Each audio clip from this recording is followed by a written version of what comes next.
I can't actually remember the exact moment I discovered Slay the Spire. It was probably a YouTube recommendation since at the time I was playing a lot of Vampire Survivors.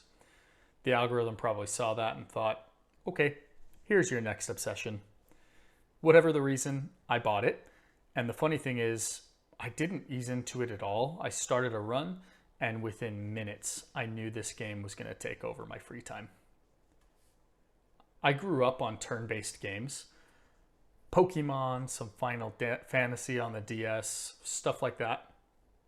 I do still enjoy these games. In fact, I'm replaying Heart Gold right now. But if we're honest, Pokemon isn't exactly stressful. If you get low on health, you spam a potion, a hyper potion, bunch of revives. You're fine. There's not a whole lot of danger there. Slay the Spire felt like someone took that old school formula I grew up with and said, all right, what if we made it smarter? Not harder just for the sake of it, but actually strategic. Suddenly, every choice mattered. Every card could ruin you or save you, and that made the whole thing way more exciting. I can recall dozens of times where I misclicked, particularly on mobile, and found myself in a situation that I felt like I couldn't continue. So here's the thing. I love the idea of Soulslikes. The worlds, the magic, the exploration, all of it really clicks for me. But the constant punishment associated with it never has. I don't have the time or interest to redo the same dungeon or boss over and over just because I messed up my dodge roll once. And the part that I really can't stand is when I sit down at a bonfire or whatever the mechanic is to rest and all the enemies magically respawn. It, to me, makes the world feel flat, like nothing you did mattered. Slay the Spire is tough, but it never felt like it was rubbing my face in it. A run is short. If you die, it's fine. You try again. It doesn't feel like the game's punishing you for having responsibilities outside of gaming. For me, that made all the difference. One of the biggest things that kept me coming back was the bite-sized magic of it. How easy it was to squeeze in a run into real life. I could play on my phone or my PC, start a run, stop halfway through, save it, pick it up later, no pressure. Sometimes I'd tell myself, all right, you have 1 hour. That's it, 1 hour, and I'm done.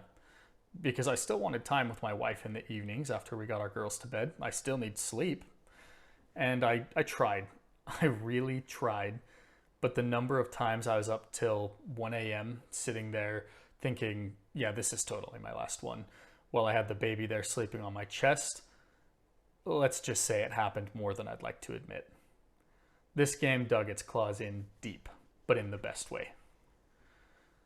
The progression in the game is just smooth. You unlock characters pretty quickly, but it takes time to really understand how each one works, especially once all the cards and relics start showing up. Ironclad, Silent, Defect, Watcher. For whatever reason, the character I ended up loving the most isn't usually the one people talk about first. The Defect became my main instantly. Power stacking, claws, zero cost builds, those things, those types of runs, the game just clicked for me. I love that little patchwork robot. There's just something about his mechanical piece together vibe that makes his builds feel extra fun. Silent was next.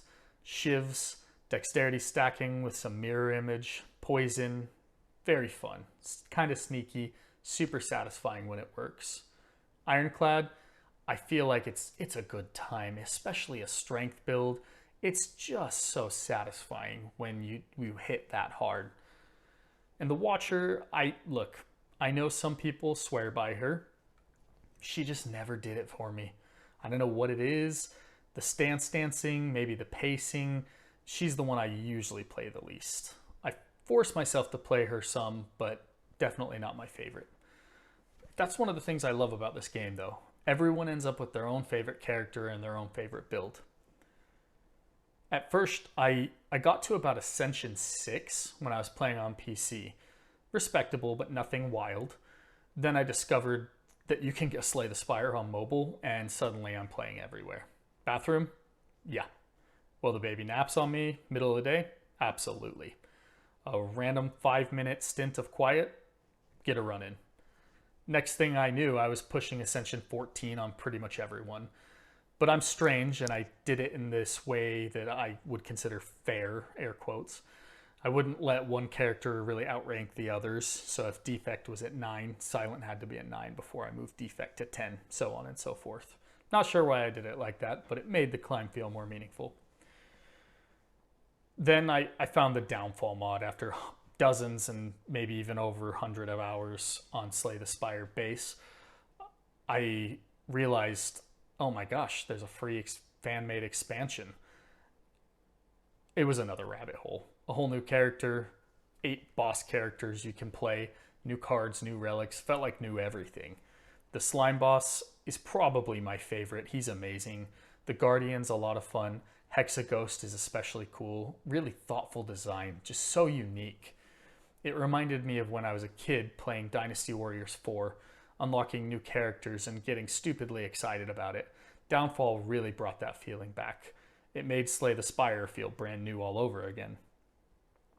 Now, I have a weird comparison here, or at least it might sound weird, but Slay the Spire scratches the same itch I get from exploring Skyrim or Fallout. Not the open world part, obviously, but the discovery part. Finding a synergy you didn't see coming is one of the best parts. Suddenly a run just takes on a whole new direction. That, oh wow, this works moment? The game gives you that feeling constantly. AAA games these days don't even try to do that. It feels like only indies or smaller studios care about that sense of surprise.